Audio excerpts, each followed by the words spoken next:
Shalom Bapak Ibu yang terkasih dalam Tuhan. Pada hari ini kita akan memasuki ibadah permulaan bulan. Mari kita bersatu dalam doa. Ampuni ya Tuhan semua dosa-dosa kami, beri kami juga hati yang selalu mengampuni semua orang yang bersalah kepada kami.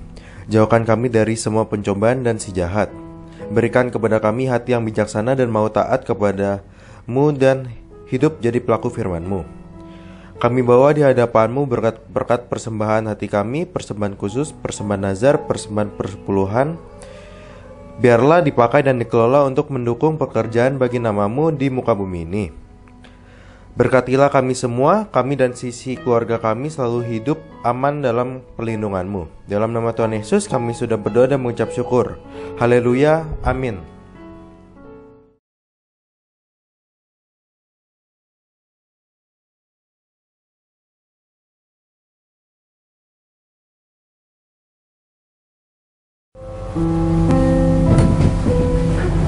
Sembah kami, syukur kami bawa ke hadirat-Mu Tuhan Yesus. Terima kasih untuk setiap kesempatan yang ada Tuhan.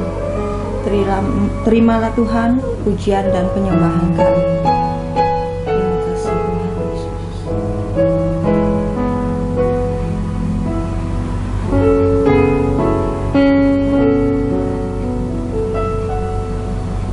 Saat ku lemah, Kau beri kekuatan.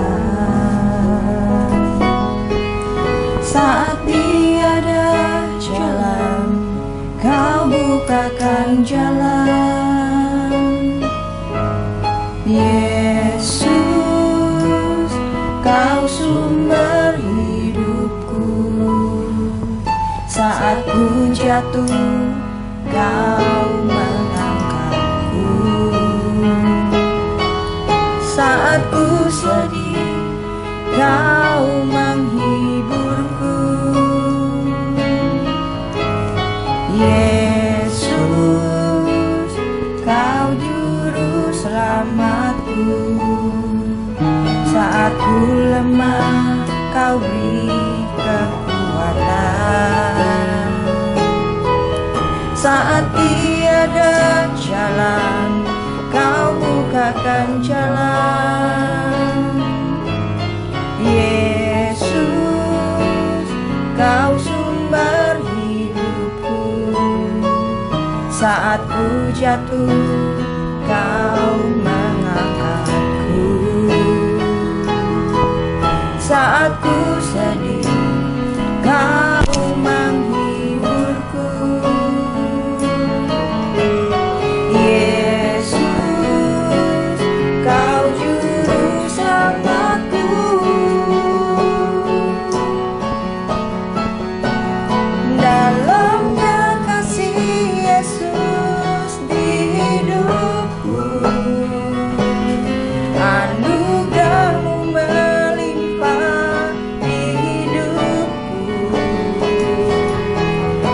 Selamanya ku sembah Kau, selamanya ku puji Kau. Dalamnya kasih Yesus di hidupku. Dalamnya kasih Yesus di hidupku. Anugerah-Mu melimpah di hidupku. Selamanya ku sembah Kau, selamanya ku puji Kau.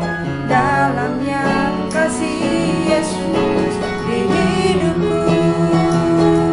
Dalamnya kasih Yesus di hidupku. Anugerah-Mu Tuhan, anugerah-Mu melimpah. Amin Tuhan Yesus. Selamanya ku sembah Kau, selamanya ku puji Kau. Dalamnya kasih Yesus di hidupku. Dalamnya kasih Yesus di hidupku. Dalamnya kasih Yesus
Dalamnya kasih Yesus di hidupku, kami nyatakan bagimu Tuhan. Anugerah-Mu melimpah, amin, di hidupku.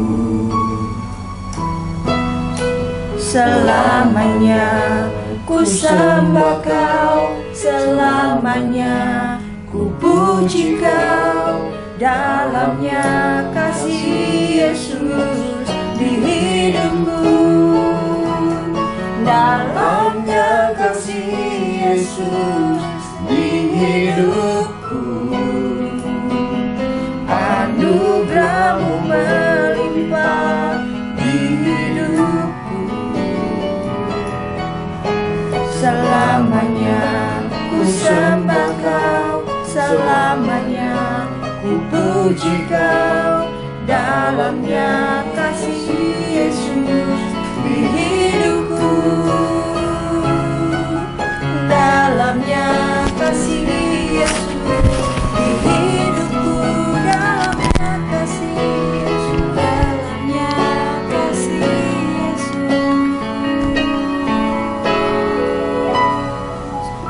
di hidupku.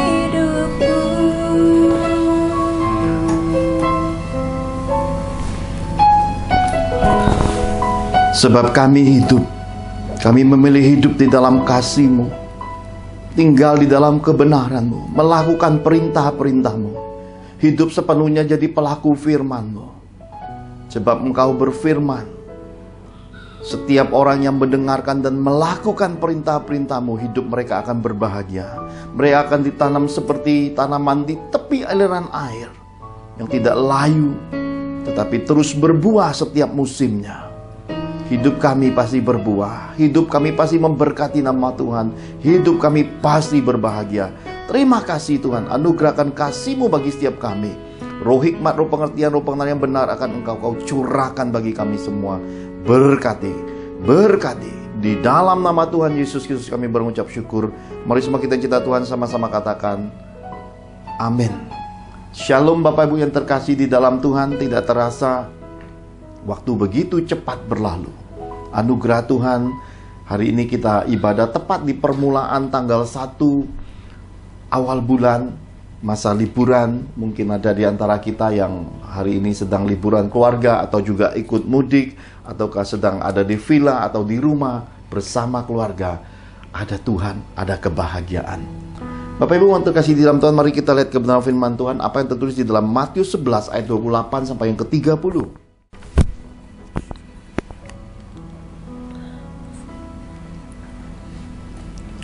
Matius 11 ayat 28 sampai 30. Beginilah firman Tuhan. Marilah kepadaku semua yang letih lesu dan berbeban berat. Aku akan memberi kelegaan kepadamu. Pikulah kuk yang kupasang dan belajarlah padaku, karena aku lemah lembut dan rendah hati, dan jiwamu akan mendapat ketenangan. Sebab kuk yang kupasang itu enak dan bebanku pun ringan. Amin. Amin. Ini suatu pernyataan langsung dari Tuhan Yesus kepada murid-muridnya, kepada orang banyak, dan kepada kita generasi yang hidup hari ini dan kepada generasi yang akan datang. Mari kepadaku semua yang letih lesu. Dalam kehidupan ini, setiap kita mengalami peperangan kehidupan, setiap kita mengalami pergumulan, setiap kita mengalami hal-hal yang mungkin tidak terduga. Baik itu orang-orang yang bermateri, atau itu orang-orang yang miskin, kaya miskin, pasti mengalami persoalan. Orang kaya tidak kebal atas persoalan, orang miskin pun tidak kebal atas persoalan. Semua orang akan mengalami masa-masa yang disebut dengan tekanan kehidupan, yaitu stres. Karena itu kitab suci seperti dipesankan Tuhan, letih lesu. Tetapi di dalam terjemahan yang lain saya terkejut dan menemukan di dalam tulisan yang berkata, Come unto me, all you that labor and are heavy laden, and I will give you rest. Ini suatu pernyataan yang berbeda. Dikatakan, datanglah kepadaku kamu semua yang bekerja dan berbeban berat, dan aku akan memberimu istirahat. Sesuatu yang indah sekali. Kalau kita membaca biografi dari Nabi Elia, sesudah berperang di Sungai Kison, sesudah mengalahkan nabi-nabi Baal, sesudah mengadakan hal-hal ajaib dari Tuhan. Dan ketika Isabel bersama Ahab, Raja Israel, hendak membunuhnya, mengancam untuk memenggal kepalanya, Nabi Elia pergi seorang diri dan meninggalkan bujangnya. Nabi Elia memasuki masa padang gurun.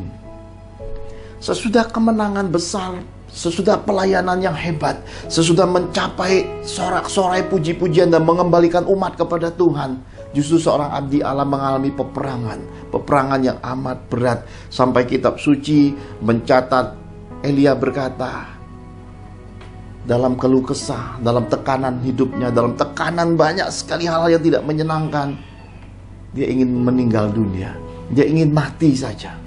Suatu keadaan yang pasti dialami semua orang. Ada suatu keadaan di mana kita sampai tapal batas, rasanya mati, rasanya meninggal dunia merupakan pilihan yang lebih menyenangkan. Kitab suci berkata sampai berkali-kali Tuhan mengirim malaikat. Malaikat memberi roti dan air minum. Malaikat yang memberi makan bagi Elia. Dan ada pernyataan supaya engkau kuat. Karena pada titik-titik tertentu di mana segala kehidupan sudah tidak ada jalan keluarnya, kita perlukan pelayanan-pelayanan malaikat, pelayanan-pelayanan supranatural di dalam hidup kita. Karena itulah iman tidak ada bentuknya. Karena itulah iman bukanlah yang lahiriah. Iman merupakan bukti dari segala sesuatu yang kita percaya. Iman merupakan dasar dari pengharapan kita. Iman disusun dari dua kata, yaitu bukti dan dasar. Dan semua itu menjadi sesuatu yang nyata ketika kita berkemenangan. Kita mau belajar hari ini tentang mengatasi stres. Karena di dalam Tuhan semua hal ini tersedia. Kita mau belajar sama-sama. Stres dalam keadaan kita sedang bekerja, stres dalam keadaan sedang melayani, stres dalam keluarga, stres dalam semua sisi kehidupan, di dalam tekanan-tekanan yang amat berat. Kita mau belajar cara-cara yang dari Tuhan, solusi yang ditawarkan kitab suci untuk kita menemukan jalan-jalan yang menuju kemenangan dalam kehidupan. Bapak Ibu yang terkasih di dalam Tuhan, saya sudah pernah saksikan ketika kami mengalami suatu pergumulan di dalam pelayanan dan tidak ada seorang pun yang tahu di dalam keadaan-keadaan itu. Bahkan orang-orang di dekat kami, anak-anak rohani sekalipun tidak tahu. Saya melihat Bu Angel menghitung uang kerincingan, uang logam kecil, uang-uang yang 100 rupiah, uang-uang 1000 rupiah dalam suatu kaleng plastik. Dituangkan di sini di lantai, tepat di tempat kita beribadah ini. Saat dihitung, uang ini diambil beberapa bagian dipakai untuk mengisi bahan bakar, untuk makan di perjalanan. Ada hal-hal yang tidak bisa kita bagikan kemana-mana, hanya kepada Tuhan saja. Karena terkadang ketika kita berbagi kepada sesama, kepada orang-orang yang terkadang tidak tepat, semua kesusahan kita diceritakan kemana-mana dan semua kesusahan kita bisa jadi sandungan. Tetapi kepada Tuhan, di tempat tersembunyi, memang itu yang diajarkan kitab suci, itu yang diperintahkan Tuhan Yesus. Mintalah, berdoalah kepada Bapa di tempat tersembunyi. Bahkan pemberian-pemberian pun, sedekah, amal, persembahan kasih, persembahan nasar, persembahan persepuluhan pun mestinya kita beri secara tersembunyi. Supaya apa? Supaya upahnya langsung dapat dari Bapa yang tersembunyi. Dan beberapa kejadian akhirnya terbuka ketika Bu Angel hendak menukarkan uang-uang kerincingan ini. Dan beberapa anak rohani kami datang dan pada saat itu, ayo aku temani tante. Dan ketika melihat Bu Angel menukarkan uang-uang kemerincingan itu, anak-anak rohani ini menangis. Mereka baru bisa melihat dan baru tahu saat itu kesusahan, tekanan dalam pelayanan, kesusahan yang ditanggung seperti kayu salib yang dipikul Yesus. Seberapa beratnya tetap bertahan, sebab iman di dalam Yesus mengalahkan dunia. Iman di dalam Yesus adalah iman yang bertahan. Iman yang tidak lari oleh karena kebutuhan. Iman yang tidak lari oleh karena kata orang. Iman yang tidak bergeser oleh karena hitungan-hitungan. Iman yang tidak bergeser oleh karena paksaan. Iman yang tidak bergeser oleh karena jeritan-jeritan. Iman yang teguh. Sekali Yesus selama-lamanya. Sekali menjadi pelaku firman Allah, hidup teguh. Dan apa yang kita terima, kita syukuri bahwa semua itu adalah titipan Tuhan.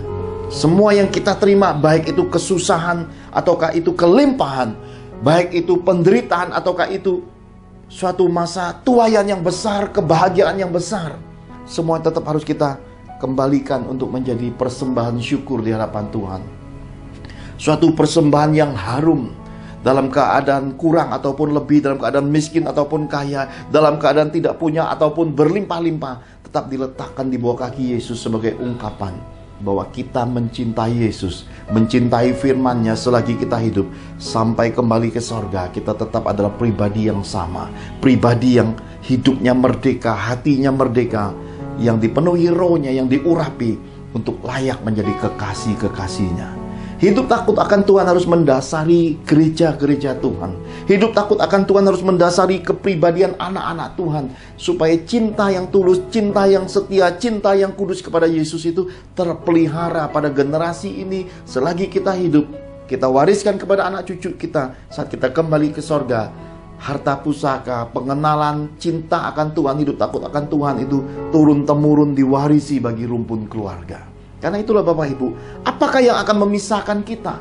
Pedang, stres, ketakutan, ancaman, ataukah kemiskinan, uang, mamon, ataukah kepemilikan? Kita merasa bahwa kita yang harus menikmati semua jeripaya, kita ingin hambur-hamburkan dalam nafsu kita mau pamerkan supaya semua orang tahu kita udah keliling dunia, kita sudah makan banyak tempat, makan makanan yang enak, kita ingin segera ekspos ke seluruh dunia bahwa kita adalah orang yang mampu, orang yang berkepunyaan.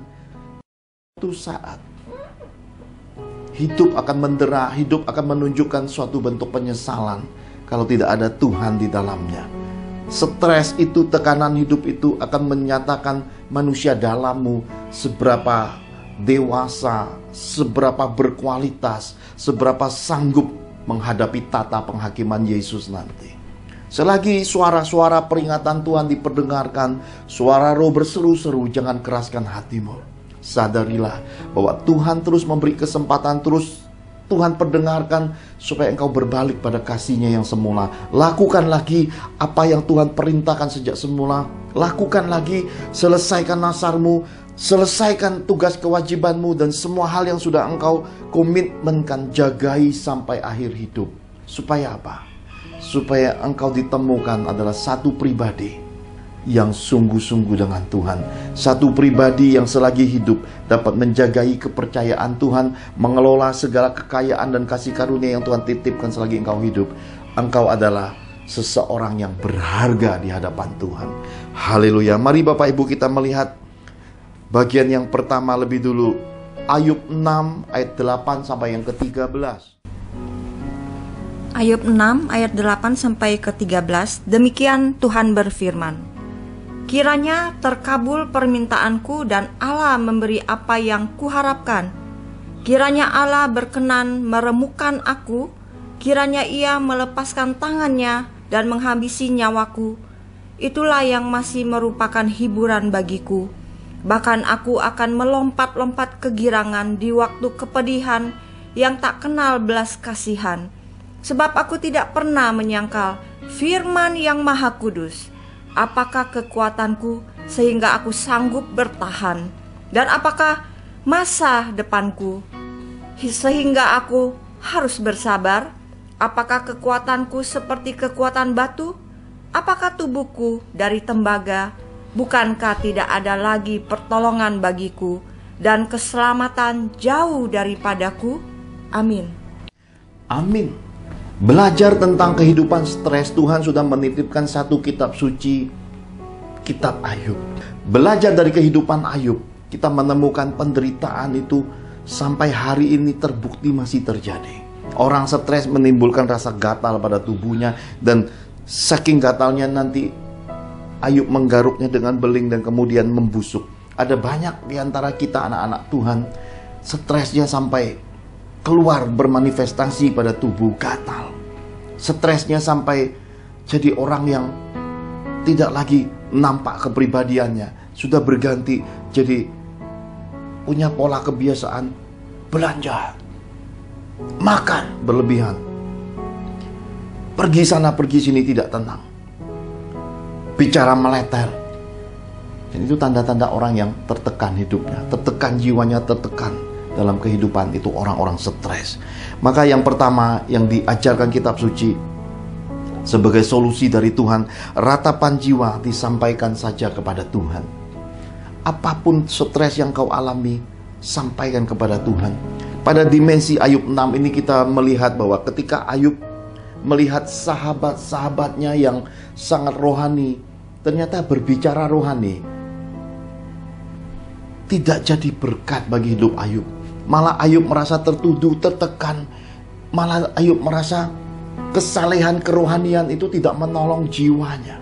Ada banyak kali dalam kehidupan ini orang-orang stres, dan ketika melihat hal-hal rohani, bukan menemukan solusi, bukan menemukan obat, malah tambah stres. Sudah stres, ditambahi penghakiman hal-hal rohani, double stres. Itu yang dialami Ayub, itu yang dialami banyak anak-anak Tuhan.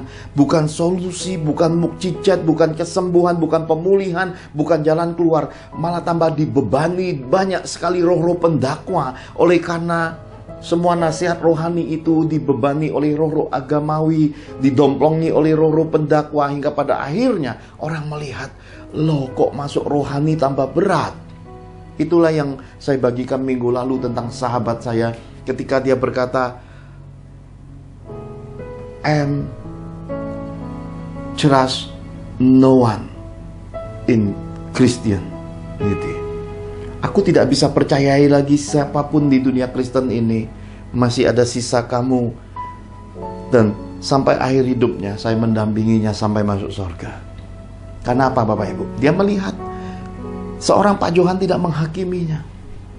Seorang Pak Johan setia mendampinginya. Dan ketika dia membenturkan Pak Johan, dikatakan di dalam buku The Invisible saya tuliskan bagaimana saya dipertemukan sahabat ini dengan tokoh-tokoh sakti. Mereka yang bergerak dalam dunia okultisme, mereka yang bergerak di dalam dunia magic, mereka bergerak dalam dunia kesembuhan alternatif, tokoh-tokoh sakti. Dan saya seorang hamba Allah yang didudukkan di situ. Kalau Bapak Ibu baca buku The Invisible, menarik sekali. Dan situasi yang sangat menarik itu diperhadapkan di kehidupan seorang Pak Johan.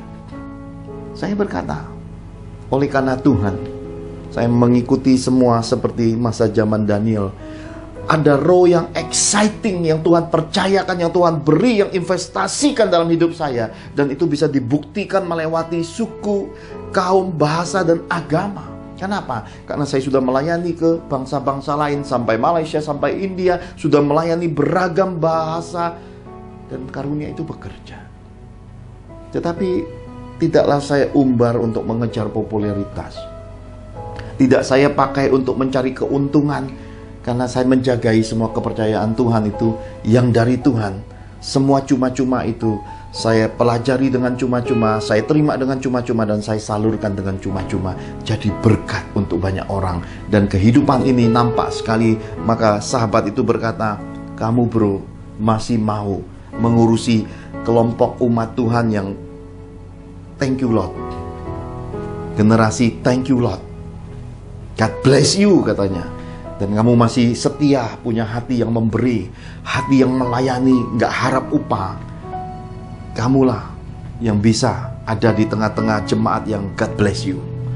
Dan sampai suatu masa ketika saya berjalan menuju ke area Jawa Timur, seorang oma-oma yang didera sakit sampai tinggal tulang dan kulit. Ini tepatnya di area Jombang. Mami rohani saya dengan adik rohani saya satu keluarga berkata, "Minta Ko Johan aja melayani, kasihan. Jemaat ini sudah lama nggak ke gereja dan dalam keadaan didera, tidak bisa meninggal dunia." Dan ketika saya pergi, saya melihat suatu keadaan yang memprihatinkan. Dan ketika roh membentangkan suatu penglihatan ilahi, saya melihat jiwa yang rapuh, jiwa yang tidak bisa menyeberang di alam baka, jiwa yang akan menderita di akhirat. Suatu keadaan yang mengerikan ada. Lalu saya berseru kepada Tuhan, saya berkata, tidakkah engkau melihat anak mantu cucu-cucunya? Penderitaan ini berat bagi yang masih hidup, bagi yang meninggal dunia. Ini hitungan, tidak ada hitungan hari dan jam dan waktu, karena tidak ada kepastian kapan meninggalnya. Tetapi penderitaan jalan dalam setiap detik, setiap menit, setiap hari, setiap bulan.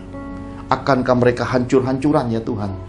Saya berseru dan meratapinya di hadapan Tuhan, menyampaikan semua keadaan stres, hidup yang hancur, jiwa yang merana, jiwa yang terkurung, jiwa yang tidak bisa bayar harga ini, jiwa yang tidak bisa menyeberangi alam kematian ini di hadapan Tuhan, menjadi penyambung lidah. Lalu Tuhan berkata, "Nak, lihat." Dan saya melihat jelas sekali, tidak mungkin dengan kuasa doa, dengan kuasa perkataan, dengan kuasa kesaktian menyeberangi hal-hal seperti ini. Hanya satu yang tersisa, lengan kanan Bapa, yaitu belas kasihan Yesus. Maka saya datang menghadap di tata kasih karunia Tuhan Yesus, meminta lengan kanan Bapa itu. Dan saya melihat dengan jelas sekali, tangan itu menghantarkan jiwa ini menyeberangi dunia akhirat. Jam, hari, detik, waktu 100% Tuhan beritahukan dan tergenapi. Maka si ibu ini meninggal dunia. Karma masa mudanya, karma hidupnya, buah-buah kehidupan yang dia taburkan semasa hidupnya, di balik kehidupan yang tidak terpuji, di balik pekerjaan yang mungkin dia mencapai titik kelelahan di hari akhir hidupnya. Kenapa? Karena semua yang dia kerjakan pastilah dengan tujuan untuk anak cucu, mantu, untuk kehidupan dan masa depannya. Ternyata menghasilkan banyak kata-kata kutuk yang disemaikan di hidupnya, hingga di hari akhirnya kelelahan itu membuat dia tidak bisa berjumpa malaikat-malaikat Tuhan, membuat dia kehilangan jembatan penyeberangan, dia kehilangan jalan kehidupan. Yesus berkata, "I am the way," akulah jalan. Yesus berkata, "I am the door," akulah pintu. Akulah pintu domba-domba itu. Yesus berkata, tidak ada kasih yang lebih besar daripada kasih yang menyerahkan nyawanya untuk sahabat-sahabatnya. Yesus sahabat kita, nyawanya untuk kita. Pertukaran itu telah terjadi di atas kayu salib di Kalvari. Dan duri-duri yang panjang tajam itu telah menusuk kepalanya. Darah yang menetes itu telah menyalibkan pikiran kita. Peluhnya di Taman Getsemani adalah bentuk permukannya, bahwa sisi manusia tidak sanggup menolong apapun dalam kehidupan, hanya kekuatan dari Roh. Pesan ini sudah disampaikan di dalam ibadah-ibadah sebelumnya. Karena itu Bapak Ibu, sahabat itu kemudian berkata pada saya, "Kamu tidak boleh bro, kamu jangan lakukan itu bro, iki salah bro, ibu itu harus bayar karma hidup bro, ojo dibantu bro, kamu mengacaukan tatanan langit bro." Sahabat saya punya perhitungan-perhitungan, tapi saya hanya punya hati yang kecil, yang sederhana, hati cuma-cuma ini, hanya melihat menurut hati Tuhan. Saya berkata, "Bro, yang kulihat kebetulan ada padaku jawabannya, maka ku berikan." Kenapa? Karena melihat kasihan anak mantu cucu-cucunya dalam penderitaan, ku seberangi dia. Dia berkata, "Itu kamu bro, itulah kamu yang berbeda itu. Kamu peduli dengan generasi God bless you, padahal kamu tidak pernah ada di balik kesenangan mereka. Ketika mereka bersenang-senang, mereka melupakanmu. Dan ketika mereka menderita, hanya ada sisa kamu bro. Sementara yang lain, mereka gak mau bro, karena mereka pasang tarif, mereka perlu angpau, mereka perlu amplop persembahan kasih. Dan kamu bro, cuma hanya melakukan kehendak Tuhan." Dan sahabat ini bersahabat sampai hari meninggal dunianya bersama saya. Dan ada cerita yang lebih menarik lagi. Ketika saya memintanya untuk menghitung Bu Angel, dia hitung. Dia berkata, "Siapa orang ini bro?" Saya bertanya, "Kenapa?" "Tidak bisa dihitung, hidupnya putus, orang ini udah meninggal dunia." Saya berkata, "Orangnya masih hidup." Lalu dia hitung lagi, kalau hidup pasti ada orang sakti, orang hebat di dalam hidupnya. Ternyata nggak ada siapa-siapa, cuma ada Yesus Kristus dan Pak Johan yang dititipkan. Itulah Bu Angel Yehuda yang dihitung sahabat saya. Dia berkata udah nggak ada ini. Nah, karena itulah Bapak Ibu yang terkasih di dalam Tuhan, meskipun semua hitungan sudah menandakan kebesaran, tetapi di balik semua hitungan Tuhan berkata labor, bekerja. Selagi siang aku bekerja, Bapakku bekerja, aku bekerja. Orang malas nggak boleh dikasih makan, kata kitab suci. Karena itulah belajarnya sama siapa? Sama semut. Saya selalu berkata pada anak-anak saya, meskipun orang-orang yang ahli-ahli Feng Shui sudah menghitung anak-anak Papa akan jadi orang-orang hebat, Papa tetap membekalinya untuk apa? Belajar karakter Yesus. Tenang, selalu andalkan Yesus. Meskipun hitungan manusia, kesempatan buka setahun sekali, banyak sekali saingan, jangan pusingkan semua itu. Belajarlah pada papamu seperti Salomo belajar pada Daud. Lihatlah Papa adalah satu anak muda yang menyeberang di tengah lautan. Inilah nenek moyangku seorang pelaut itu. Inilah Pak Johan, nenek moyangnya. Bagi Rehuel, bagi Serat, bagi Ricci adalah seorang yang melintasi laut meskipun bukan pelaut. Saya berangkat dari negeri kediaman kelahiran saya menuju ke ibu kota. Hari ini akan berganti jadi bapak kota karena ibu kota pindahnya ke IKN sana, ke Kalimantan Timur. Ini akan menjadi bapak kota. Jakarta akan tetap jadi Jakarta. Jakarta akan tetap jadi kota yang berbasiskan bisnis, Bapak Ibu. Karena itu Tuhan sudah menanam kita di kota ini. Tinggal tetap menjadi berkat bagi kota di mana kita ditaruh Tuhan. Saya selalu berkata pada anak-anak, lihat hari ini keringat Papa bersama Yesus. Lihat hari ini perjuangan Papa bersama Yesus. Ada tempat membuat kalian bisa berbaring. Ada atap yang membuat kalian tidak kehujanan dan kepanasan. Apa yang kalian mau Tuhan sediakan. Meskipun tidak berlebihan, tapi sesekali bisa juga pergi. Kenapa? Terkadang Tuhan berkata, ajak anak-anakmu pergi ke luar negeri. Saya dapat panggilan pelayanan ke luar negeri. Tiketnya dapat tambahan dari Tuhan. Hidup diatur Tuhan, hidup dipelihara Tuhan. Itu indah Bapak Ibu. Karena itulah Yesus mengajarkan kepada kita, kesusahan sehari cukup sehari. Jangan pikirkan kesusahan berhari-hari itu bikin tambah stres. Orang stres nggak akan dapat apa-apa. Karena orang stres hatinya itu diombang-ambing. Dan orang yang terombang-ambing, kata kitab suci, hatinya mendua. Orang yang mendua nggak bisa berdoa. Kalau nggak bisa berdoa, nggak bisa capai apa-apa. Mari hari ini kenali semua itu. Meskipun kau punya Tuhan Yesus yang hebat, yang sakti, yang luar biasa itu, meskipun kitab suci terbuka, kalau nggak pernah engkau hidup sesuai firman-Nya, engkau tidak pernah baca firman-Nya, tidak pernah renungkan, tidak pernah mempraktekkan firman, ya semua itu hanya sebatas dongeng nantinya. Tetapi orang-orang yang bersungguh hati dengan Tuhan, yang menaruh pengharapannya kepada Tuhan, yang melakukan perintah-perintahnya dengan segenap hati, tidak berhitungan lagi, abaikan penderitaan, abaikan kebutuhan, setia melakukan komitmennya, setia membayar kewajibannya, setia membayar nasarnya, setia hidup di jalan ini, lebih berbahagia memberi daripada menerima. Orang-orang ini di hari tuanya, orang-orang ini anak cucunya akan dihargai dan diberkati Tuhan. Karena itu saya berkata pada anak-anak, kalau Papa saja yang punya Tuhan bisa seperti ini, kalian akan lebih daripada Papa. Cukup punya hati yang damai dan percaya saja. Terus bagaimana? Ya ndak usah bekerja. Karena banyak kali anak-anak muda kita kepengen buru-buru sukses terkenal, pengen buru-buru bekerja. Tidak perlu bekerja. Kitab suci berkata cukup percaya. Cukup percaya, karena percaya itu bekerja. Percaya yang datang dari Tuhan, percaya yang datang dari Rema, percaya yang datang dari janji Tuhan, itu sejajar dengan bekerja. Kenapa? Karena dari kekuatan manusia dengan keinginan bekerja hasilnya stres. Tapi percaya tidak melakukan apa-apa datangnya dari Tuhan akan membuka pintu dreams, pintu 1001 kenyataan, fakta dan penggenapan apa yang engkau inginkan di dalam hidupmu. Bila kita punya hati seperti itu, Tuhan akan membedakan anak-anak kita dari generasi hari ini. Tuhan akan pakai anak-anak kita pada generasinya, dan Tuhan akan angkat mereka. Tetapi kekuatan karakter, kekuatan manusia Kristus yang sejati ini harus dibekali bagi generasi. Supaya apa? supaya kuat. Dan saya suka berkata pada anak-anak saya, kalau anak-anak Pak Johan, Richie dengan IP 3,9 lebih, Rehwel dengan IP 3,7 lebih, William dengan IP 3,3 lebih. Kalau IP seperti kalian aja stres, bagaimana IP yang di bawah?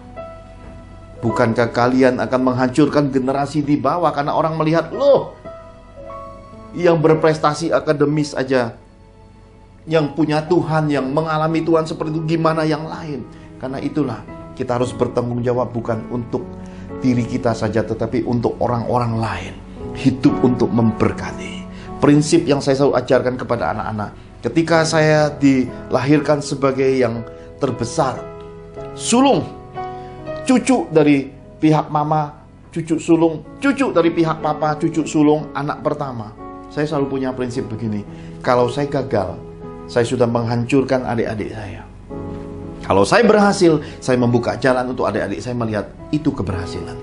Dengan prinsip seperti itu, saya jagai hidup. Saya tidak menyentuh yang kotor, saya tidak menyentuh yang tidak sopan, saya tidak menyentuh yang asusila, saya tidak menyentuh yang ditawarkan dunia gemerlap, saya tidak menyentuh narkoba, saya tidak menyentuh prostitusi, saya tidak menyentuh perjudian, saya tidak menyentuh apa yang dilarang oleh pemerintah. Kenapa? Karena kesadaran untuk bertanggung jawab itu. Dan semua hal yang saya terima, semua yang saya alami, saya serahkan ke Tuhan. Saya belajar untuk menunggu, menanti-nantikan Tuhan, supaya ada jawaban, ada pertolongan, ada mukjizat. Sebab saya merasa setiap kali kemenangan dalam hidup saya, itu adalah kebahagiaan yang dari Tuhan. Karena itu kita belajar lewat Ayub ini. Ayub melihat suatu keadaan rohani dari teman-teman, dari sahabatnya. Lo kok menekan? Terkadang sesuatu yang rohani tidak disertai dengan hikmat dan pengertian, tidak disertai dengan hati Bapa, akan mendatangkan roh-roh agamawi, roh-roh pendakwa. Karena itulah kita butuh mentor-mentor rohani yang terpuji, yang mengenal Tuhan, yang keluarganya berkualitas. Supaya apa? Supaya kita bisa melihat suatu keteladanan hidup. Dan Injil ini bukan lagi sebatas tulisan, tapi menjadi suatu buah bukti nyata, kemenangan, keteladanan, dan keberhasilan dan kualitas yang dapat dipanuti selagi kita hidup. Karena itu Bapak Ibu yang terkasih di dalam Tuhan, ketika Ayub berkata, bukankah tidak ada lagi pertolongan bagiku dan keselamatan jauh daripadaku?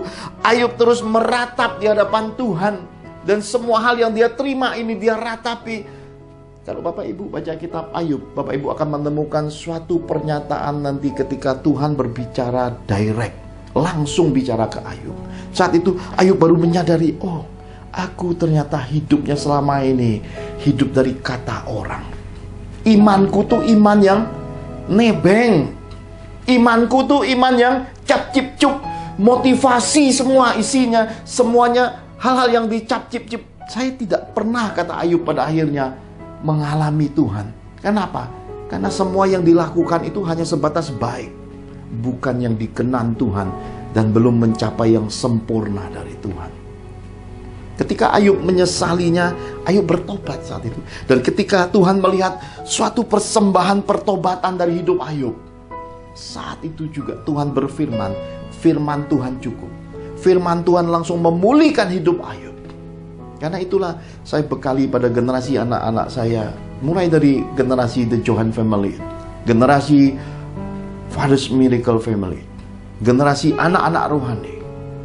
Mereka dari titik nol, startnya dari titik nol, menjadi sesuatu. Dari titik nol sudah ingat Tuhan, sampai berapapun besar nominal, angka, materi, keuangan, nilai kekayaan, nilai keberhasilan, popularitas, Tuhan kekal, Tuhan kuat, Tuhan dilandasi dalam hidup mereka. Mereka tetap setia melakukan kewajibannya.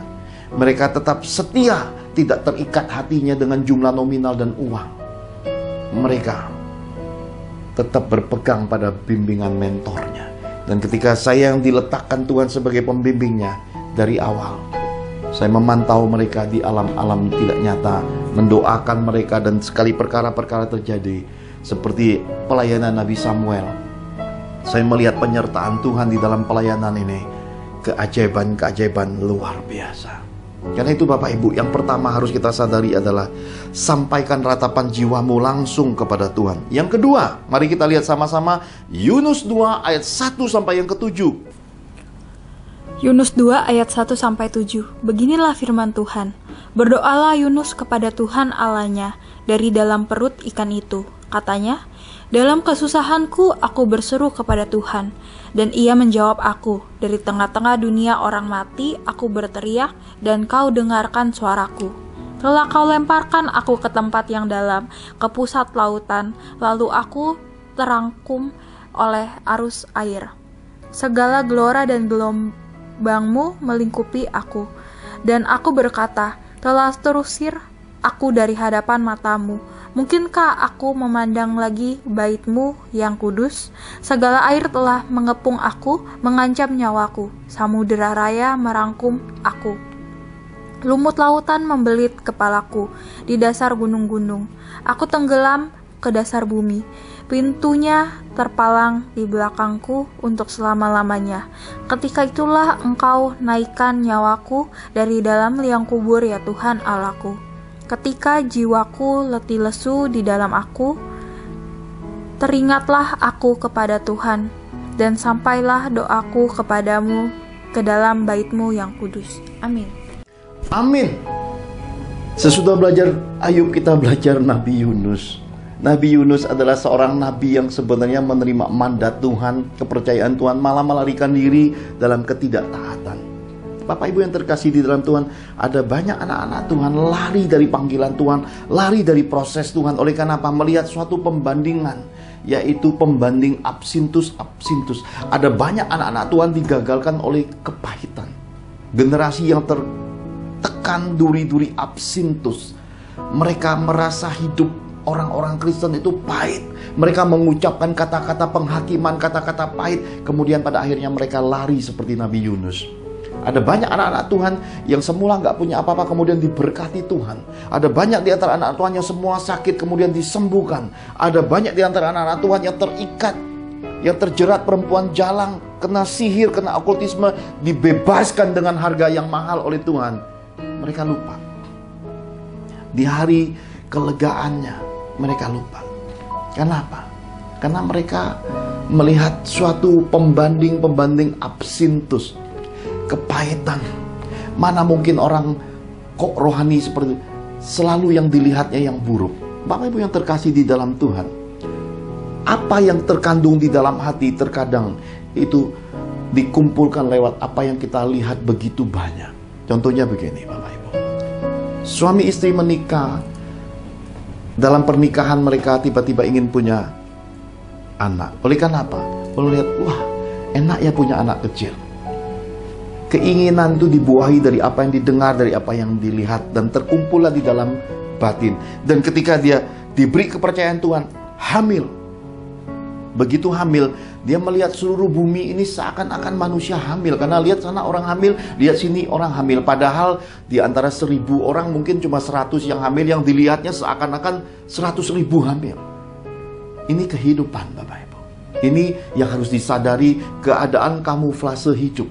Inilah yang disebut keadaan klise, terjebak pada keegoisan diri.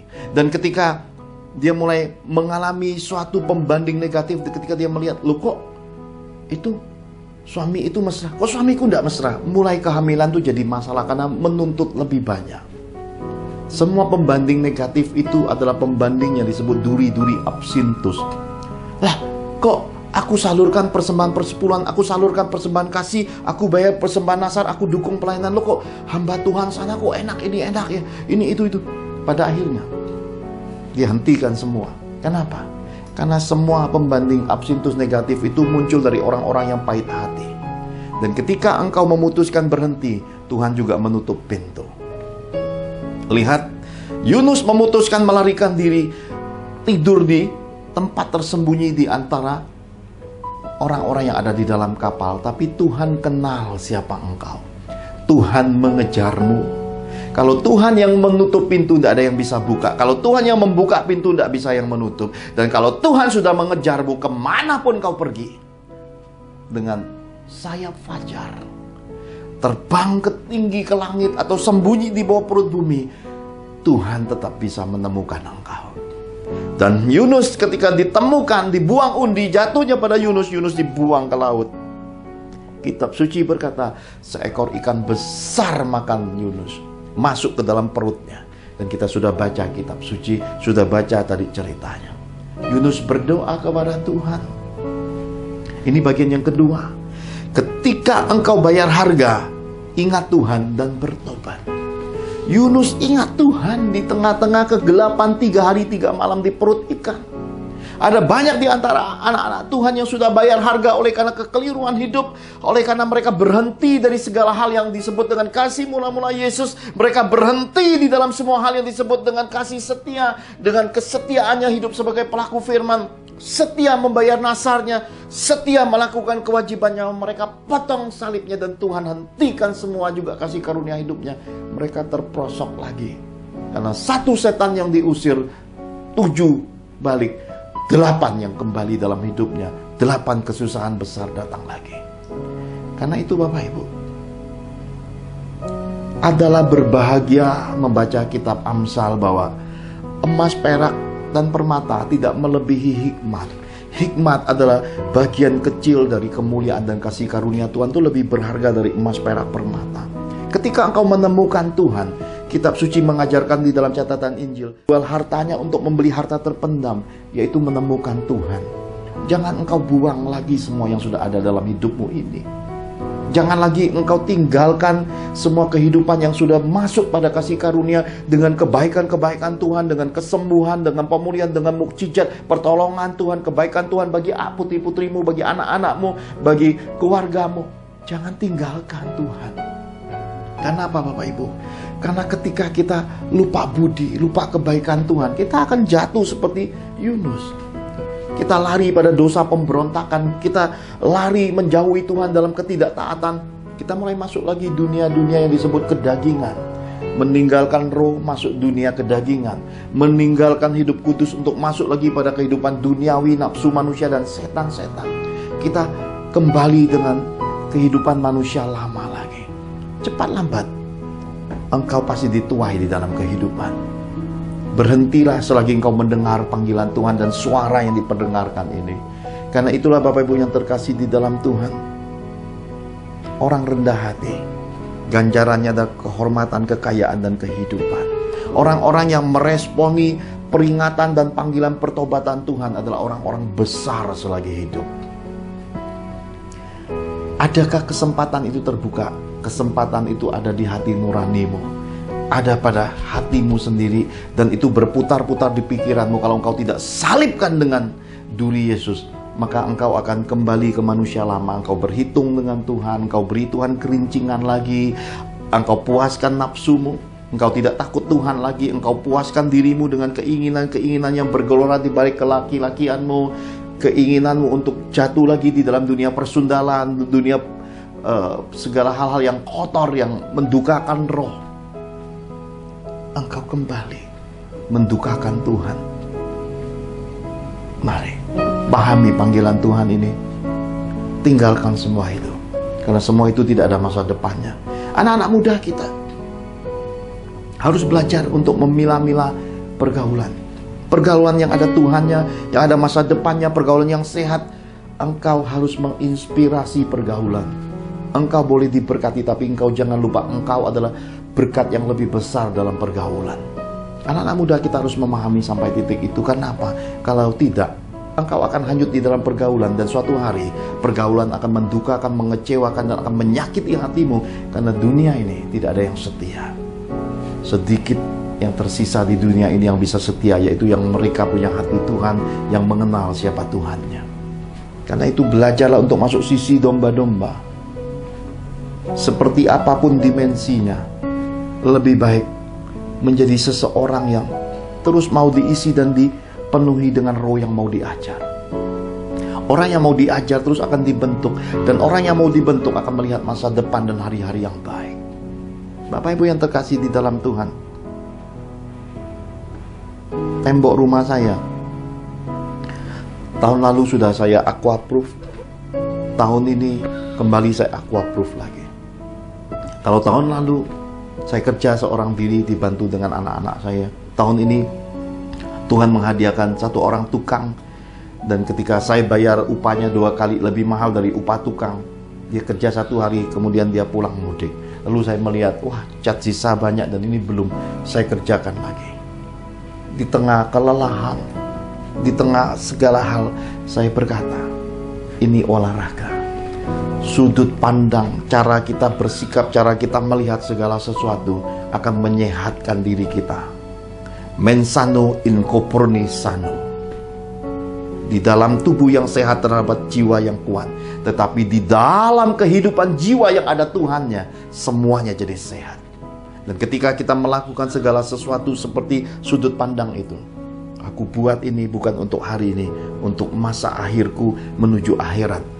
Kita akan sepenuhnya tahu bahwa Yesus itu ada. Yesus itu ya dan amin. Firman-Nya itu ya dan amin. Jangan ragukan satu bagian kecil pun dari Injil. Karena iman itu adalah dasar dan bukti, dan kemenangan hidup kita itu dibuktikan karena ada suara-suara yang terdengar dari sorga, ada suara-suara terdengar dari neraka. Manakah bagian yang engkau pilih, gerbang sorga atau ke pintu neraka? Selagi hidup kita harus memilih. Pilihlah jadi pelaku firman, karena pelaku firman menujunya gerbang sorga. Karena itu Bapak Ibu yang terkasih di dalam Tuhan, pelajaran Nabi Yunus ini mesti kita kembali ingat-ingat lagi. Hati Bapa akan kita temukan ketika Yunus melihat satu pohon jarak yang layu mengering. Kita bisa melihat tentang kehidupan, jangan dipertukarkan. Tuhan ingin hatimu, tapi engkau inginkan uang. Engkau lebih cinta uang daripada Tuhan, padahal Tuhan lebih mencintai engkau. Tuhan ingin engkau hidup bahagia. Tuhan ingin engkau jadi pelaku firman, tapi engkau lari. Engkau gak mau baca firman, engkau tidak mau berdoa, engkau tidak mau punya mezbah doa. Engkau mau sibukkan dirimu seperti Marta. Engkau tidak mau duduk di bawah kakinya. Dengar firman 1 jam, engkau bilang bosan. Engkau mau yang 1-2 detik, yang di dalamnya isinya Farisi, dan yang di dalamnya mungkin isinya Saduki. Engkau tidak mau dengar detail. Kenapa? Karena engkau senang yang gebiar-gebiar. Kita mau serba instan, tapi Tuhan semuanya maunya adalah proses yang alfa sampai omega selesai sempurna. Terkadang Tuhan memberi kita hal-hal yang berat untuk kita pikul, tapi kita bilang nggak enak Tuhan, berat sekali, kita buang. Dan ketika di pembatas kehidupan hendak menyeberang, nggak ada yang bisa kita pakai untuk menyeberang, karena semua sudah kita buang di dalam perjalanan hidup selagi kita hidup.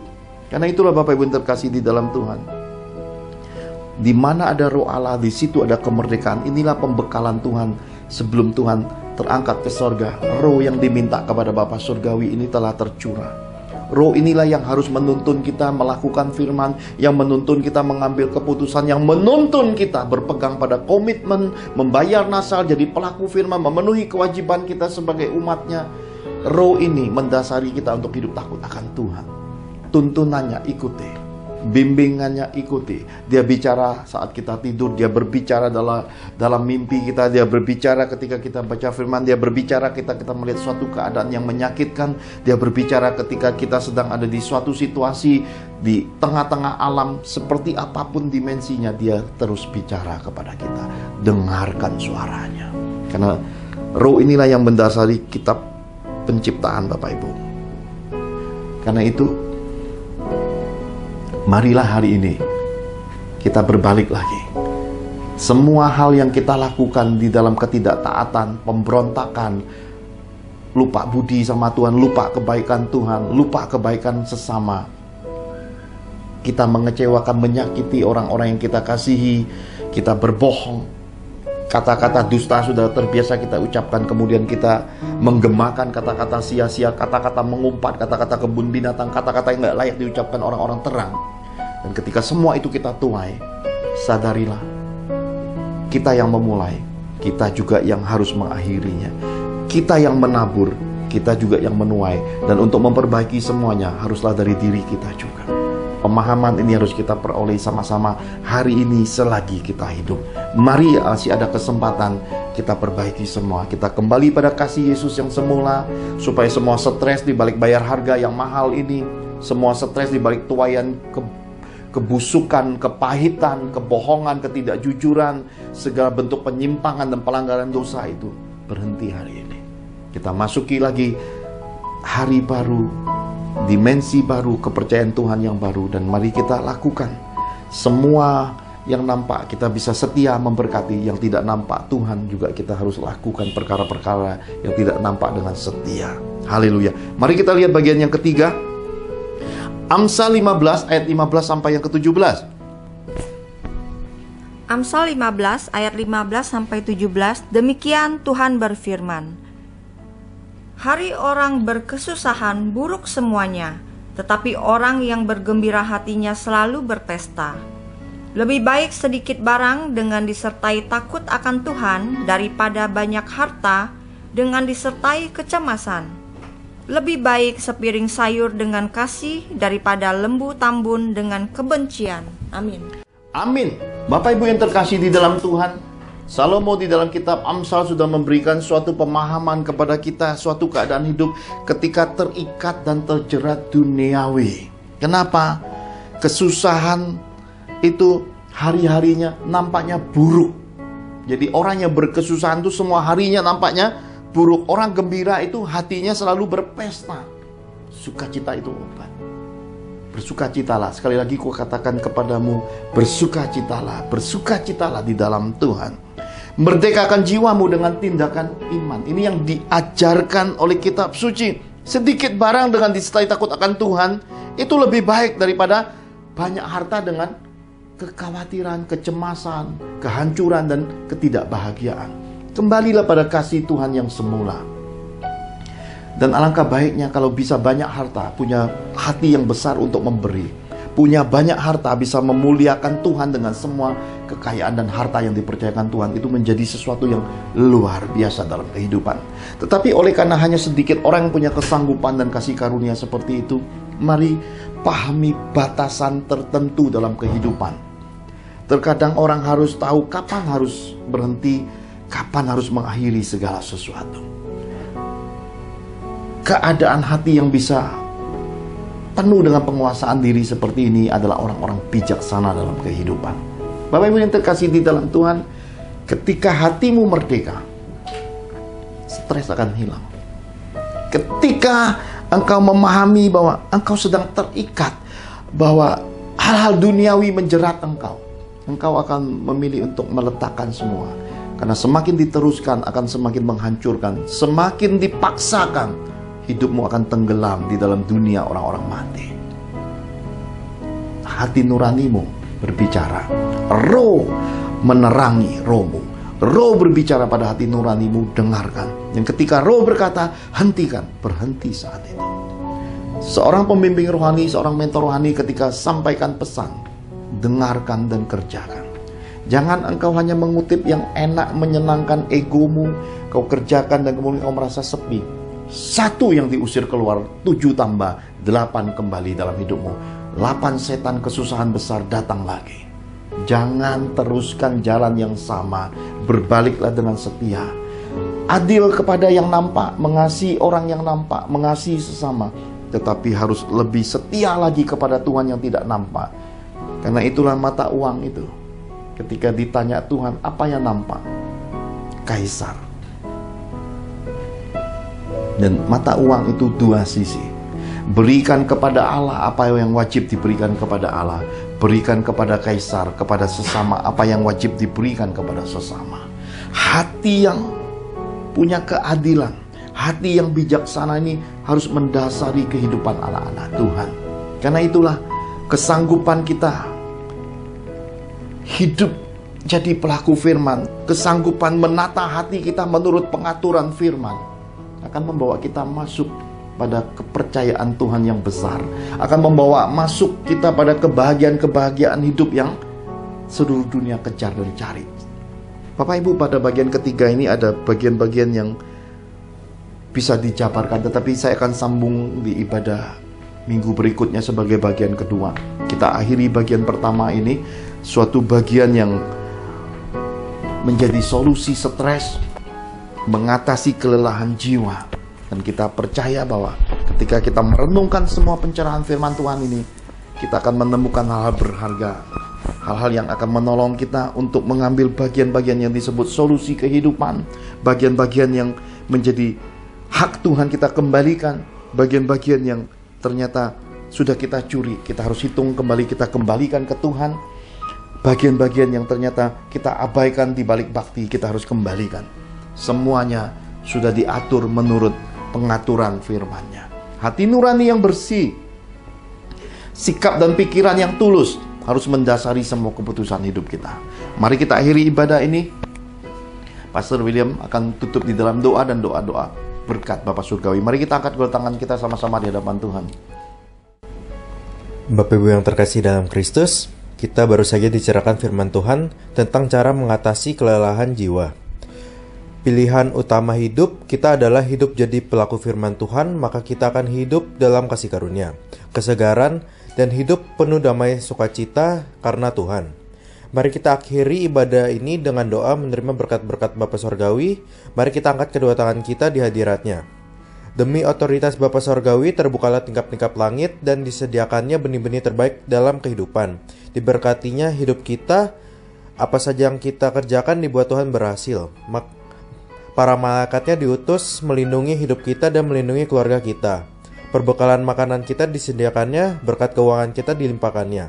Brankas dan rekening bank kita diisi Tuhan dengan limpahnya.